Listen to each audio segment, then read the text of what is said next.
Atos capítulo 2, um recado de Deus para você. Cumprindo-se o dia de Pentecostes, estavam todos reunidos no mesmo lugar. E de repente veio do céu um comum de um vento veemente e impetuoso, e encheu toda a casa que estavam assentados. E foram vistas por eles línguas repartidas, como que de fogo, as quais pousaram sobre cada um deles. E todos foram cheios do Espírito Santo, e começaram a falar em outras línguas, conforme o Espírito Santo lhes concedia que falassem. E em Jerusalém estavam habitando judeus, varões religiosos, de todas as nações que estão debaixo do céu. E correndo aquela voz, ajuntou-se uma multidão, e estava confusa, porque cada um os ouvia falar na sua própria língua. E todos pasmavam e se maravilhavam, dizendo uns aos outros: por quê? Não são galileus todos estes homens que estão falando? Como, pois, os ouvimos, cada um na sua ou na nossa própria língua em que somos nascidos? Partos e medos, elamitas e os que habitam a Mesopotâmia, Judéia e Capadócia, e Ponto e Ásia, Frígia e Panfília, Egito e partes do Líbano, da Líbia, junto a Cirene, e forasteiros romanos, tanto judeus como prosélitos. E aí vai o texto seguindo aquele acontecimento. Que o Espírito de Deus abençoe esta palavra. Em nome do Senhor Jesus, todos digam amém. Quando o Senhor estava com eles, prometeu que não os deixariam órfãos, não os deixariam sozinhos. Os discípulos estavam começando a aprender. E quando a gente não tem domínio sobre toda a plenitude da palavra, nos falta às vezes pequenos entendimentos que fazem diferença em nossas vidas.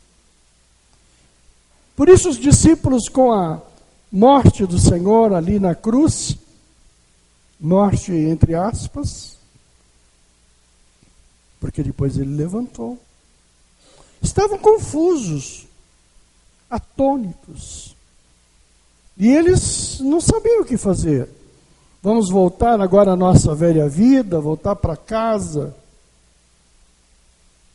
O grande problema da pessoa que não tem Deus, que não crê em Deus, são estes momentos da vida. E agora?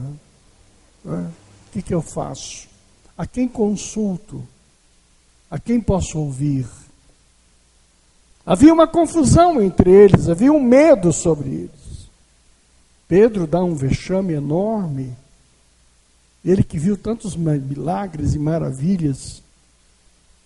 E ele nega o Senhor Jesus, como nós sabemos. E os outros também cometeram equívocos. Nós não somos diferentes, não. Sabe, quando a gente está ainda com rudimentos de fé, de repente a gente se pega fazendo besteira, pensando bobagem, falando bobagem, agindo de forma errada. O Senhor sabe disso. Naquele tempo não era diferente.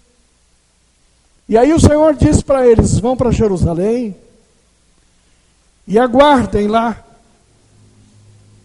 porque vos será dado algo diferenciado. E eles, mesmo fracos, assustados, eles vão para Jerusalém para receber este algo mais. E lá esperam. Os discípulos eram mais ou menos 120 homens. E eles esperavam o plus, algo mais, aquele presente, aquilo que complementaria as suas vidas. E aí acontece Atos 2. Aquilo que eles esperavam nada mais era do que um revestimento de Deus sobre as suas vidas. Fogo, claro, de Deus, vindo dos céus, de forma inexplicável. O soberano, ou o sobrenatural de Deus, havia sido manifestado em cegos que enxergaram, em mortos que ressuscitaram. Mas o sobrenatural de Deus não era uma coisa como não é uma coisa habitual. Nós mesmos ficamos assustados com o sobrenatural de Deus. Muitos de vocês não sabem como agir. Tem pessoas, por exemplo, que ele não consegue identificar o que está acontecendo. E às vezes até fazem um mau diagnóstico. É comum as pessoas dizerem assim, isso aqui não é de Deus.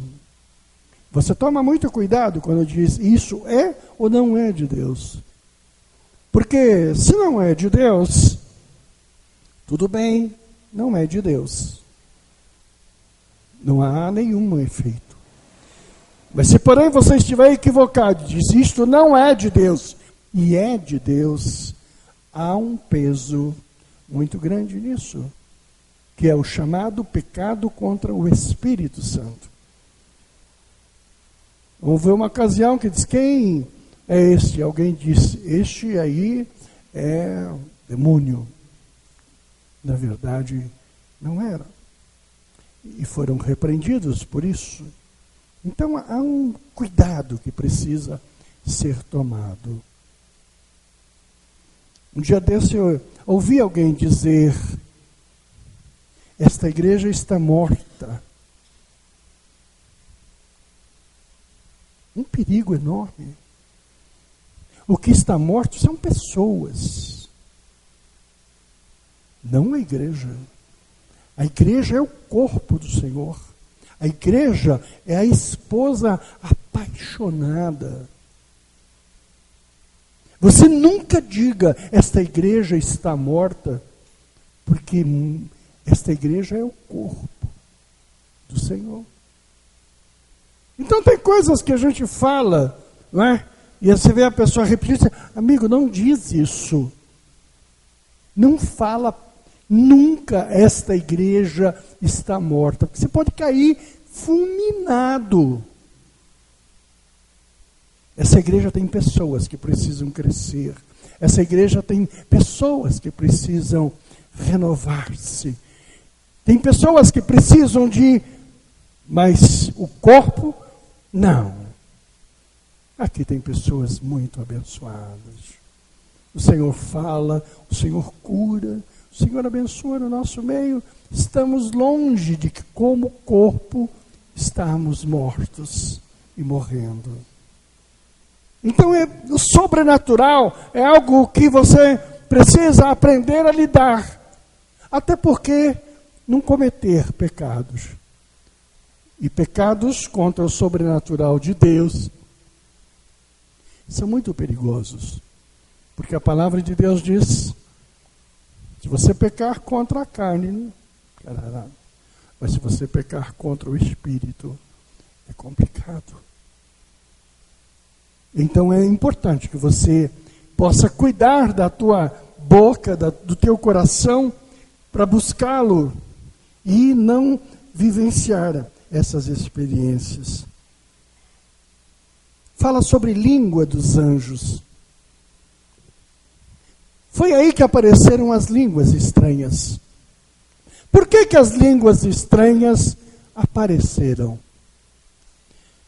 Porque Deus, toda vez que falou com um homem, sempre o demônio se apresentava. E na verdade, como 2/3 do céu transformou-se em anjos malignos e foram para cá rechaçados, Sabe, eles são atrevidos. Muitos crentes hoje não vieram à igreja, estão vendo a seleção. Mas muitos demônios hoje foram ao culto. Aqui estão anjos de Deus sentados nessas cadeiras, mas alguns atrevidos demônios também. Olha, lá no jogo é meio desinteressante, vamos ver no culto. Sabe? Deus precisava fazer algo para que em determinado momento ele e os seus filhos pudessem falar sem serem entendidos. Foi por isso que o Senhor determinou as línguas estranhas. Algo que no nosso meio às vezes parece assustador. Porque as pessoas não obedecem o disciplinar da língua e por isso gera confusão. Que a Bíblia diz assim: quando manifestar-se em línguas e você receber de Deus este dom e falar em línguas, você edifica não o seu entendimento, você edifica a sua alma. Você não precisa entender. A tua alma, porque a palavra de Deus diz que o Espírito interpreta as línguas a Deus com gemidos inexprimíveis. Então o Espírito do Senhor está trazendo o entendimento daquilo. Porém, o ensinamento de Deus é que, havendo línguas, num culto, num ato público, como nós estamos aqui, apenas por um pequeno tempo, fale uma língua de cada vez. Porque as línguas não se manifestam todas de uma vez só, é uma de cada vez. E manifestando uma de cada vez, passado alguns momentos, o Espírito de Deus também trará, juntamente com a língua, a interpretação. O mesmo Espírito que dá a língua é o mesmo Espírito que dá a interpretação. Por quê? Porque algumas pessoas estão no entendimento. E para que ninguém diga, estão loucos aqui, então haverá a palavra interpretando aquela língua. E todos poderão entender o que ela diz. Mas se ao pedir o espírito de interpretação, o dom de interpretação, ele não se manifestar, ou automaticamente, ou conduzido pelo aquele que preside, aquele que fala em línguas deverá calar-se, para que não vire uma bagunça. Esse é o ensinamento, essa é a direção. Você diz, mas pode ter língua sem interpretação? Pode, claro que pode. Mas a você, no aconchego da tua intimidade, para que a tua alma, para que o teu espírito se deleite em você. Você não precisa de interpretar, porque a alma está recebendo e sabe como fazê-lo. Mas na casa de Deus precisa de ordem. O texto mesmo diz isso e ensina.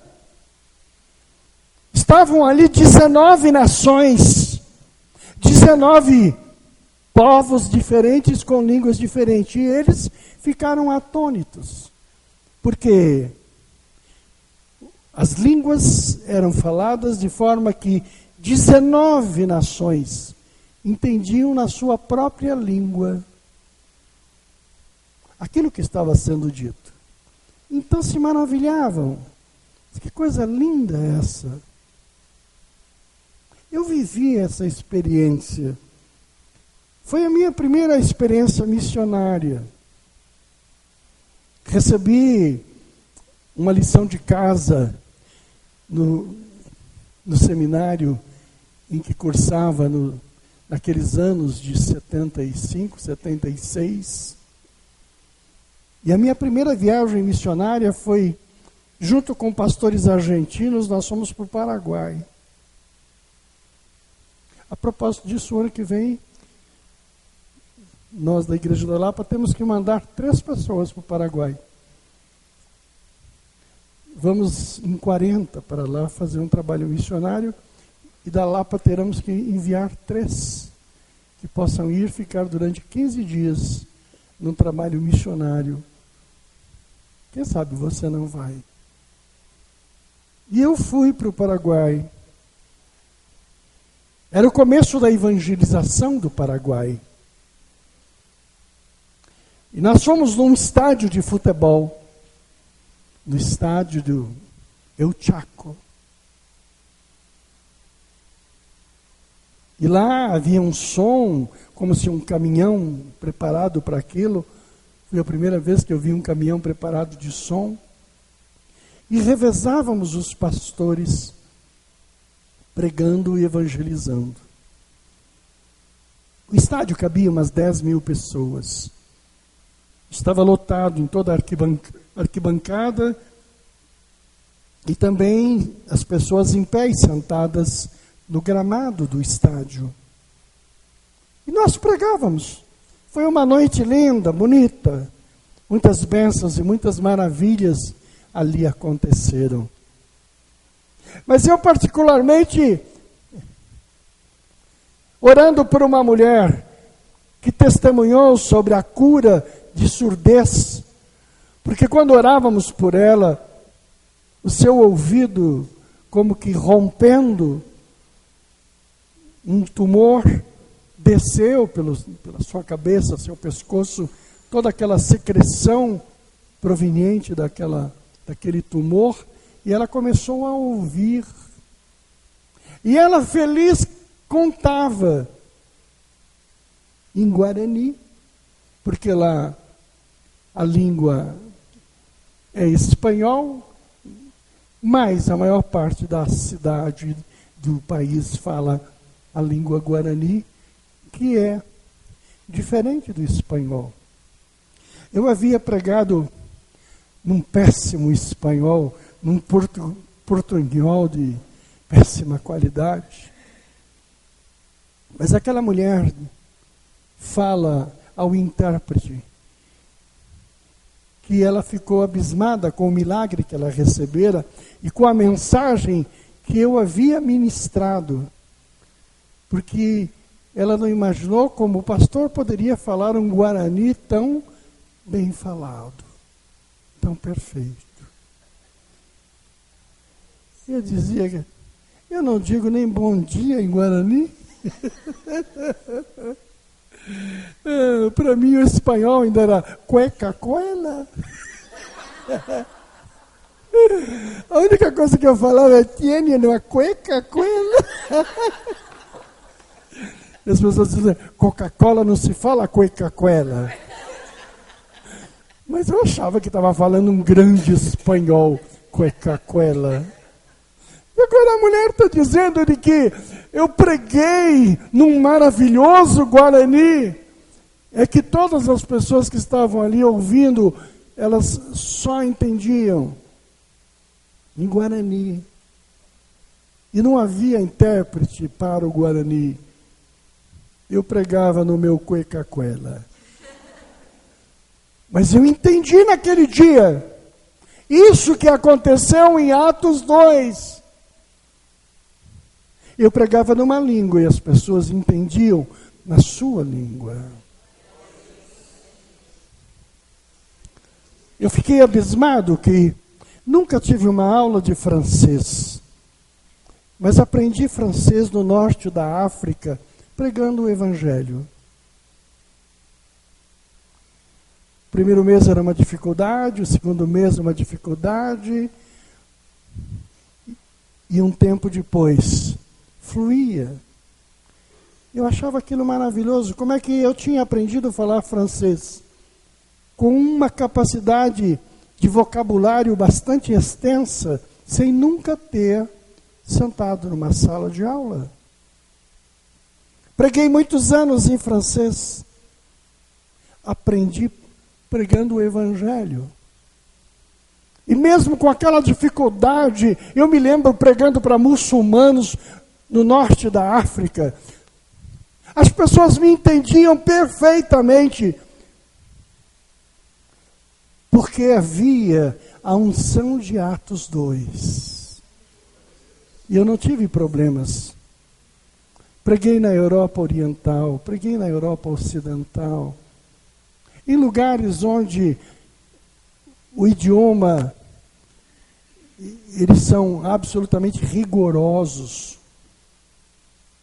Existem países onde você chega e você não fala a língua nativa, a língua do lugar, as pessoas te ajudam, onde você vai, a se entender, a se comunicar. Mas existem países que são terríveis.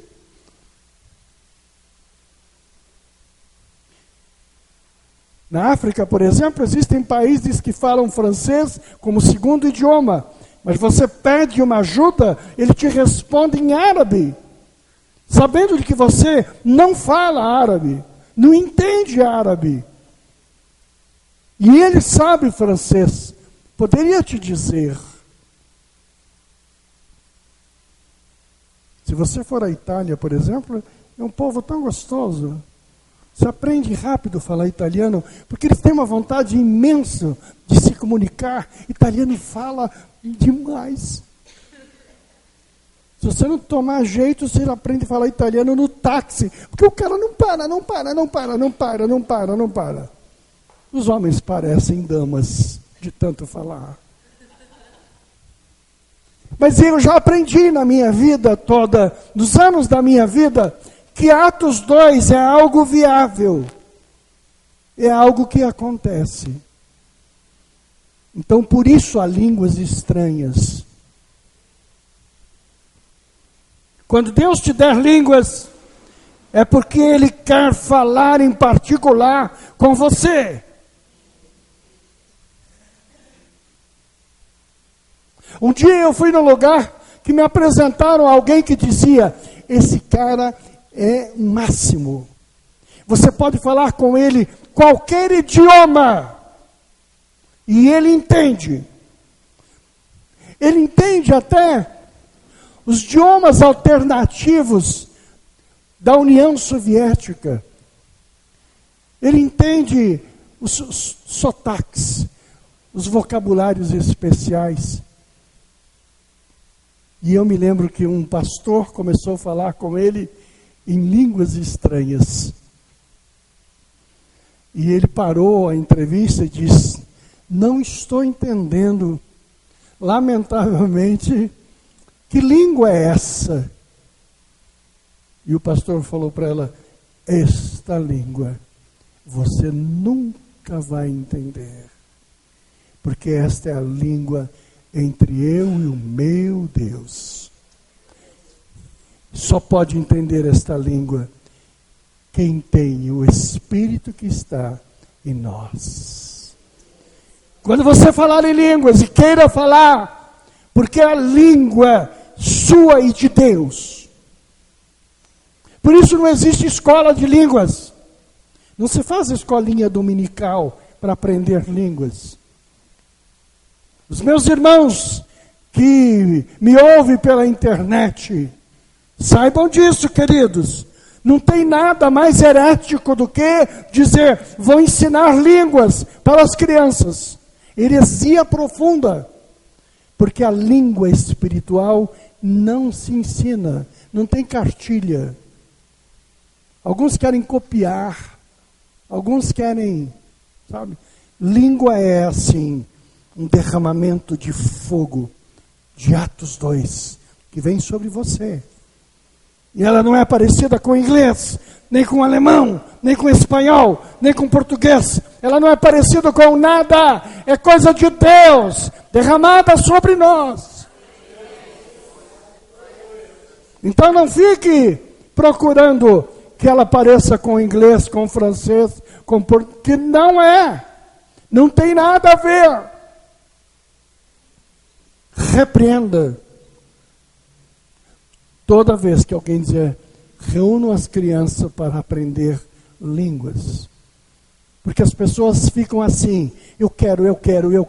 E como não recebem, tratam de fazer algo para justificar que são batizados no Espírito Santo. Fale quando Deus te der. Fale quando Deus colocar. E as línguas também são chamadas de batismo com o Espírito Santo. Existem crentes que não têm o Espírito Santo? Não.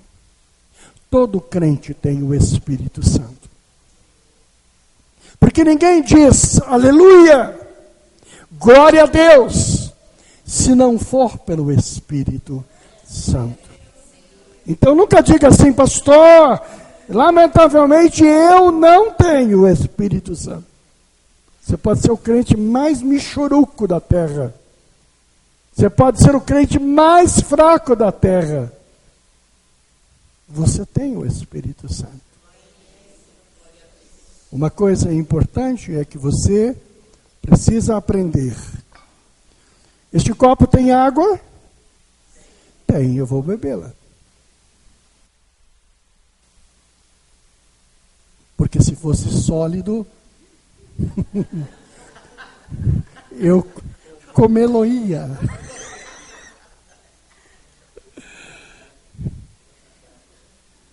Tem água sim. Então eu digo, este copo tem água? Tem.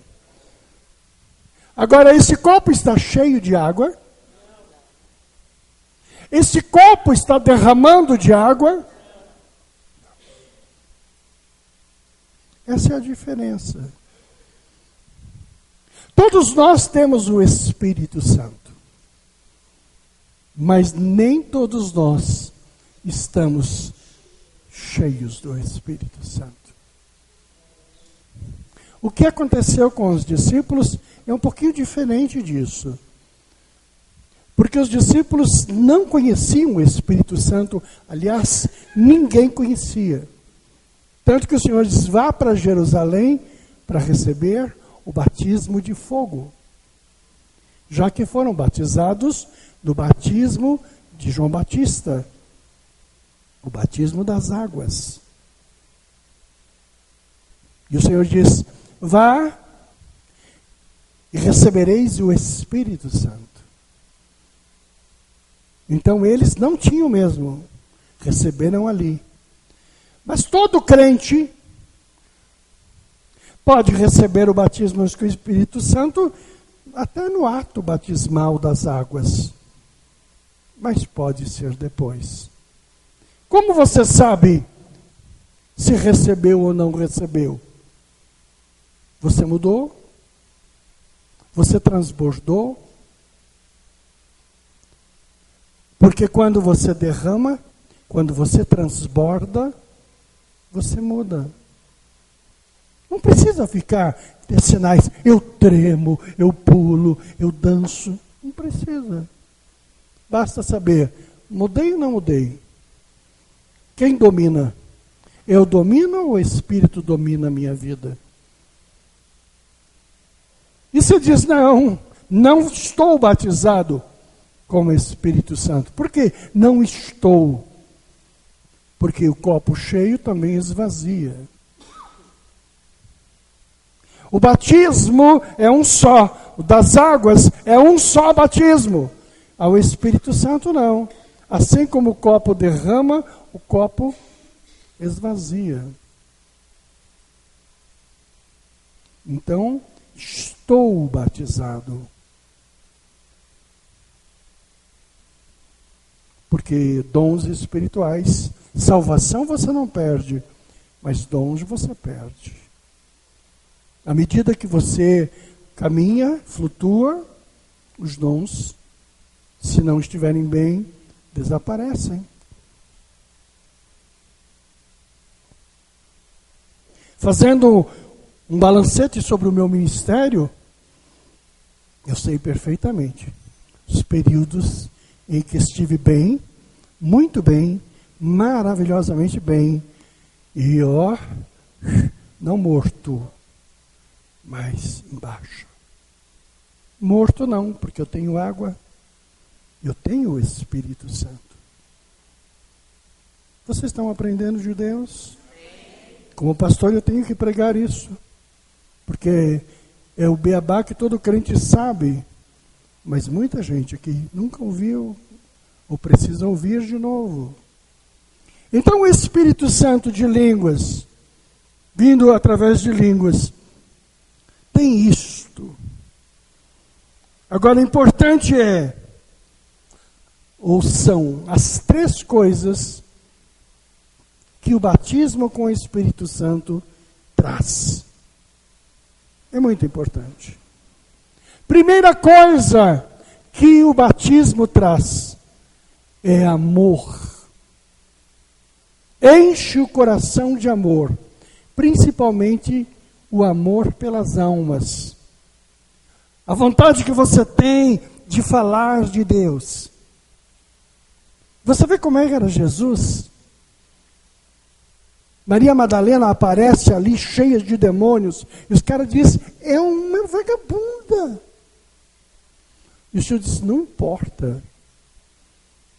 O amor de Jesus pelas almas ultrapassava. Se ele era fariseu, não era fariseu. Era ladrão, não era ladrão. Não importa. Isso pode, isso não pode. É sábado, não é sábado. E diz, são almas. Amor pelas almas é o primeiro fruto de quem é batizado com o Espírito Santo. Você tem amor pelas almas. Você não consegue sobreviver vendo as pessoas morrendo sem receber coisa nenhuma. O amor de Deus vem através do batismo com o Espírito Santo. E é por isso que ele ama a todos. Ele ama homossexuais. Você pode não amar os homossexuais, mas ele ama. Ele não ama o comportamento, mas ele ama as pessoas. Ele ama qualquer pessoa. Ele ama os presos, os detentos, os delinquentes, ele ama. Ele não ama o que eles fazem, a atitude. E o preço que eles precisam pagar deverá ser pago. Mas ele ama. Por isso que nós não podemos fechar a porta. Algumas vezes eu fui duro com irmãos. Aqui não entra, aqui entra. Porque no céu vão entrar, porque não aqui. O que nós temos que fazer é, se entrar aqui um travestido, o diácono está orientado a colocá-lo sentado ali no cantinho. Nunca trazê-lo aqui à frente. Nem submetê-lo a uma passarela, a uma humilhação. Mas você não pode fechar uma porta para um transvestido, até mesmo por um drogado, um bêbado. Você tem que tomar atitudes de preservação. Porque Jesus os ama. Seja um indivíduo totalmente, liberado de constrangimentos, de preconceitos. Porque Jesus não tem preconceito. Ele sentou onde não devia sentar. Ele entrou onde não devia entrar. Vocês vêm falar aí de igrejas que é só de branco, ou só de negro, ou só de amarelo, ou só de índio. Deus não atua nisso. Deus não aceita isso, nem como cultura de um país. Não é do caráter de Deus. O amor é fruto, é o primeiro fruto de Deus, depois do batismo com o Espírito Santo. E dá vontade de falar sobre isso. Dá muita vontade.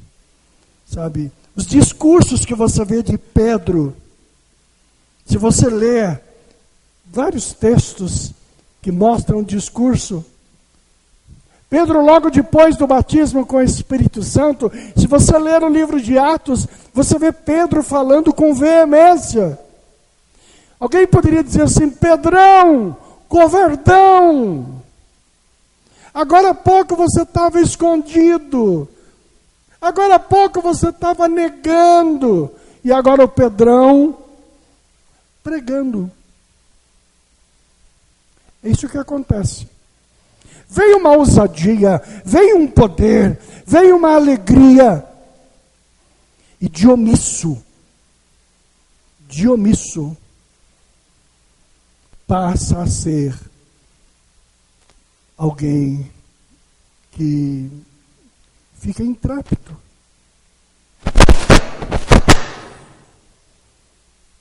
Que é isso? Às vezes o Espírito Santo me constrange, quando ele diz assim: você fala o que tem que falar. Não importa se você gosta ou não gosta. Não importa se as pessoas que vão te ouvir goste ou não goste. Você fale. Porque muitas vezes eu fico preocupado. Eu não vou falar isso porque vou ofender a Fátima. Vou magoá-la porque ela vive aquele item com dificuldade. E ao falar, eu confronto-a. O Espírito Santo, fala.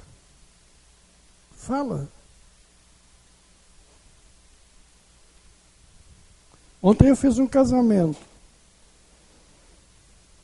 Você sabe que ontem ninguém veio dizer para mim assim: parabéns, o casamento você foi muito bonito. Ninguém falou. E eu sei porque ninguém. Porque eu toquei em coisas que. Né? Toquei em coisas. Tipo perguntas assim: se eu não escolhi um casamento, ele poderá dar certo?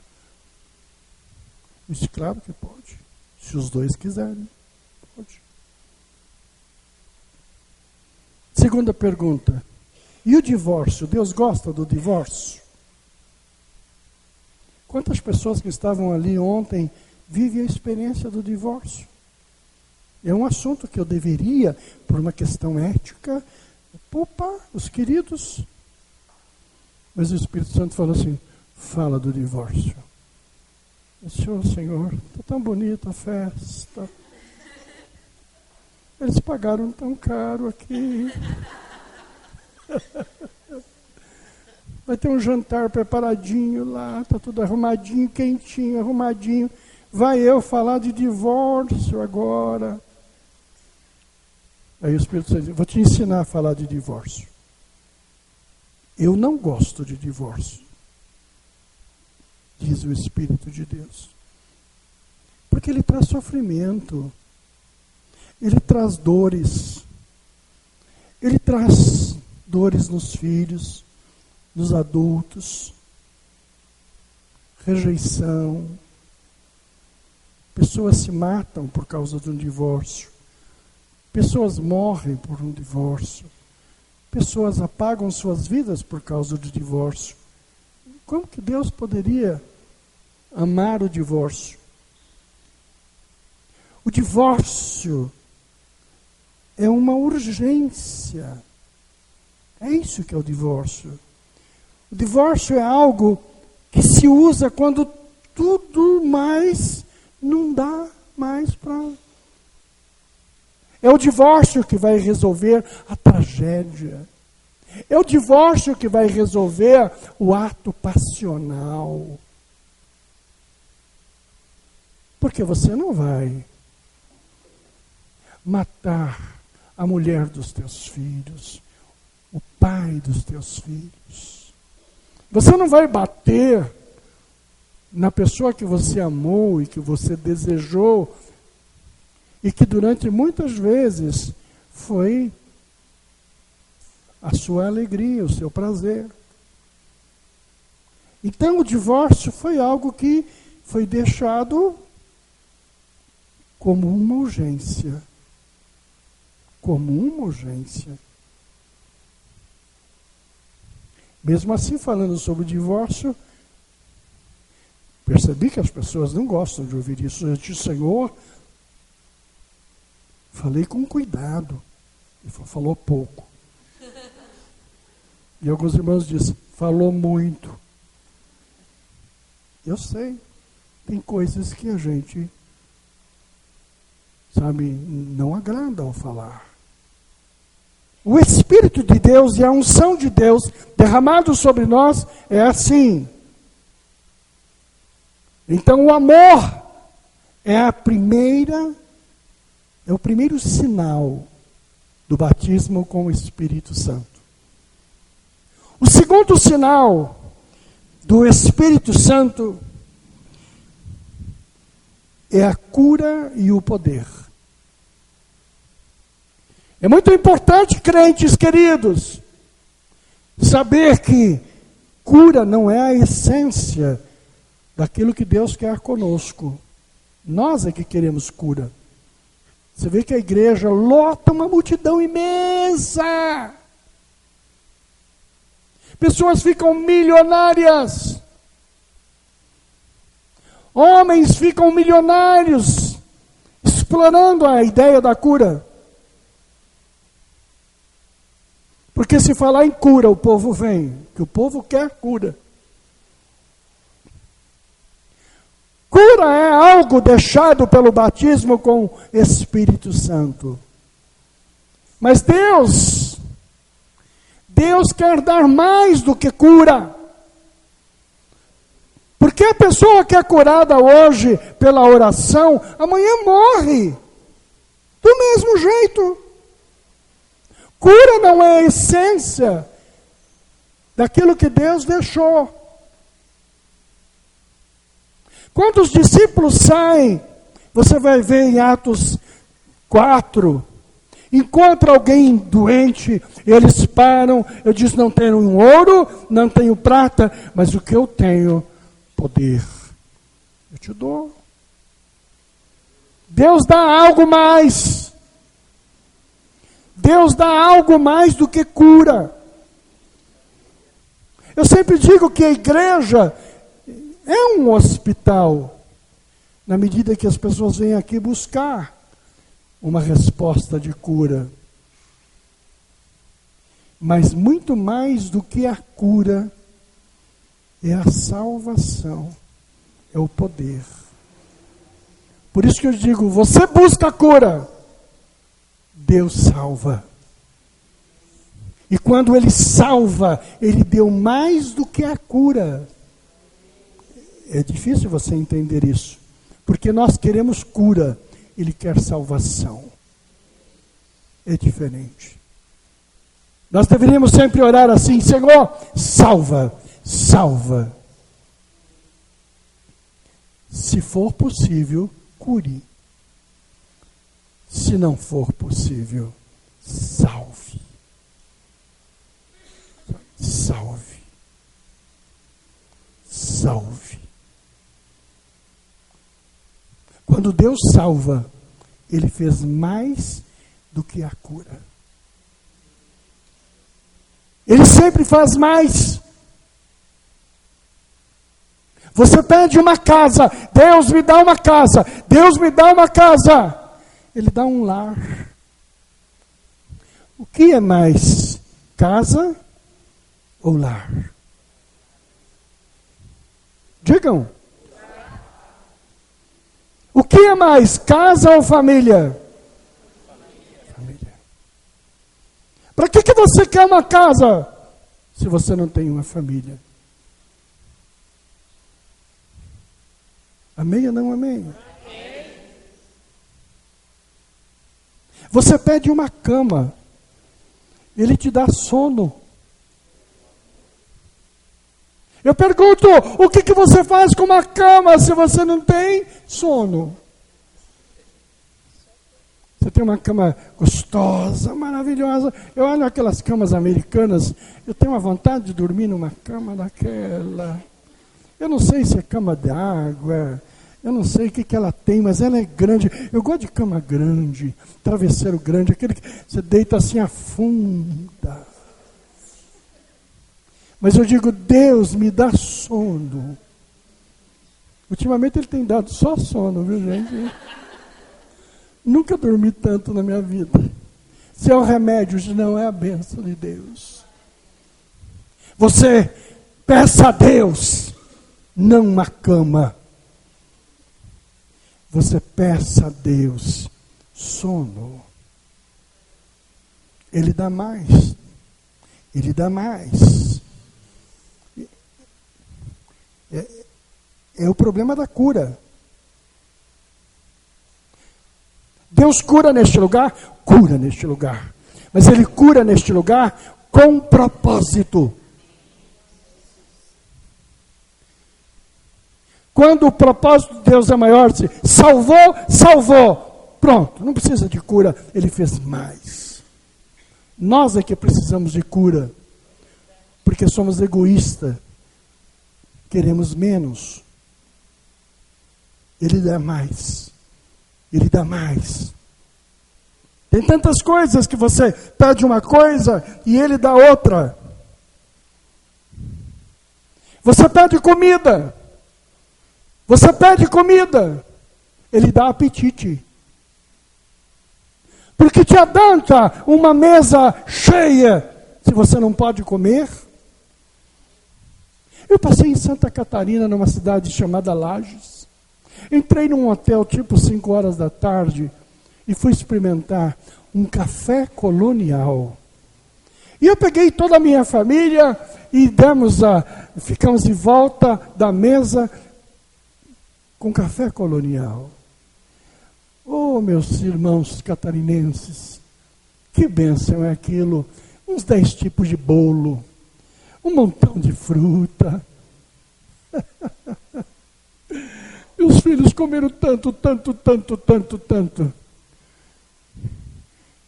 que interditamos o banheiro do hotel.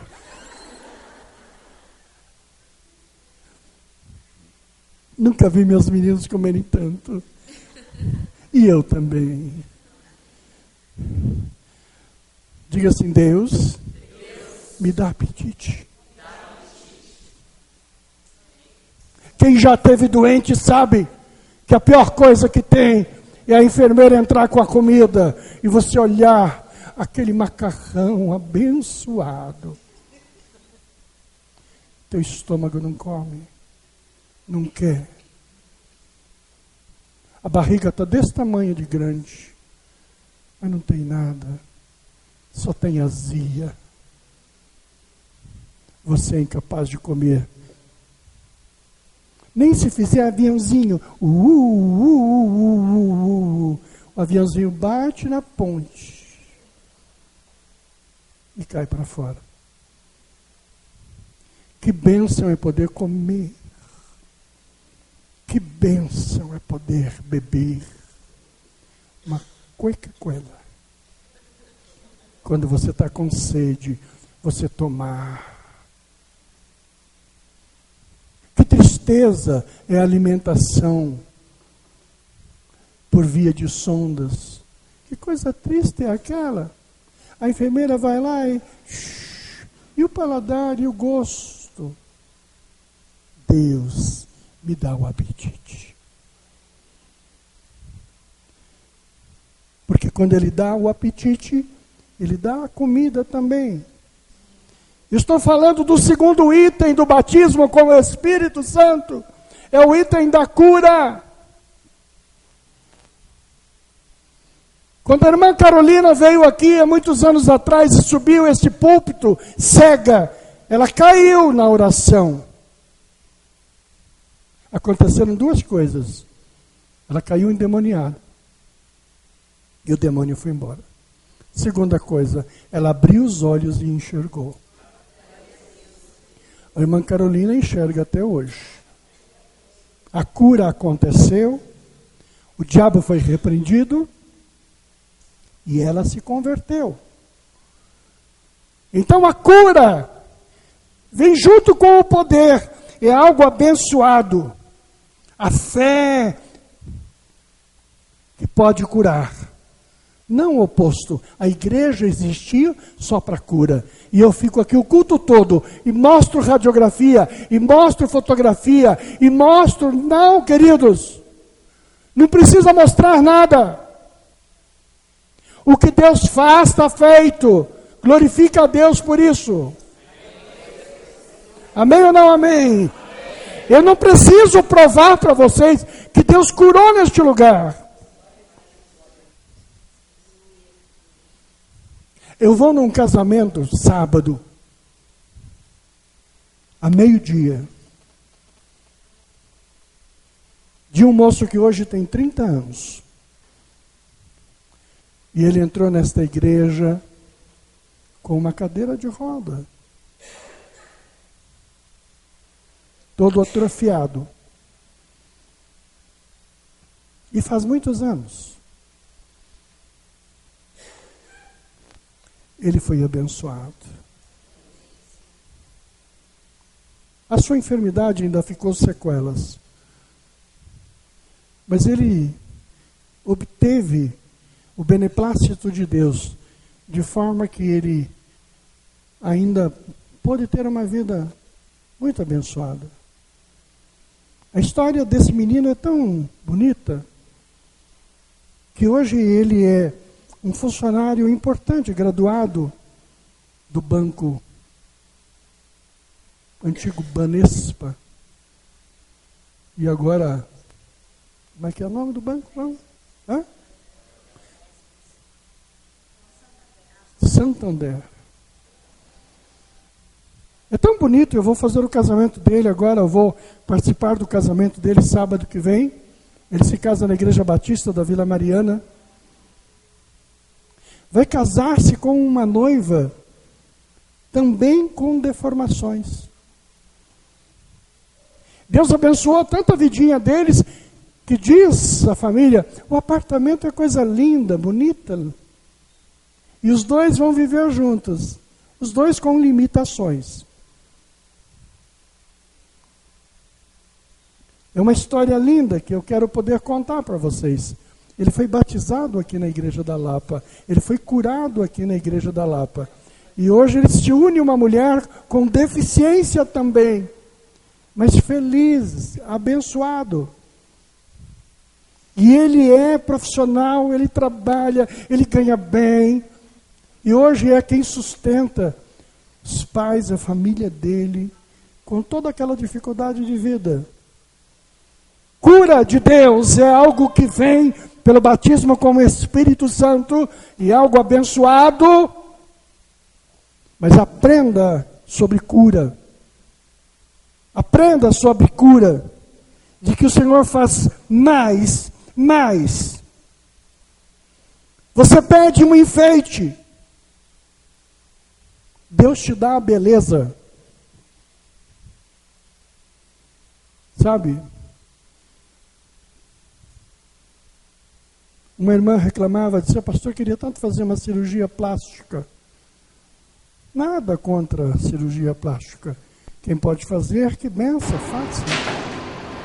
Mas Deus é capaz de te dar mais do que a cirurgia. Mais do que a cirurgia. Ele é capaz de te dar Ele é capaz de te dar a beleza. Esses dias eu vi uma querida orar por ela no hospital. Ela fez uma cirurgia plástica, o olho saiu do outro lado, sol. E o rostinho dela ficou tão deformado, tão fora. E ela disse, e aí, pastor? Eu falei, apesar de tudo, você está lindo. A beleza de Cristo vejo de si. A beleza de Cristo não é a beleza da estética. Por isso você pede um enfeite. Deus te dá a beleza. Tudo que vai nesse caminho vai assim. Sabe, o Senhor vai te dando. Você pede, Deus, me dá um passeio, me dá uma casa na praia, me dá uma viagem. Deus te dá felicidade. É mais do que. Sabe, eu não quero que Deus me dê um domingo abençoado. Eu quero ser feliz. Sabe? Eu não quero sobreviver na vida. Eu quero a bênção de passar pela vida feliz. Essa é a diferença. Essa é a diferença da cura que o Senhor traz. Essa é a diferença das coisas abençoadas que o Senhor faz na minha vida. A abundância do Senhor. A abundância do Senhor. Me afasta da miséria. Me afasta da miséria. Me afasta da verdadeira pobreza. Transforma a minha vida numa unção abençoada. Este é o batismo. O batismo. Eu abençoo você.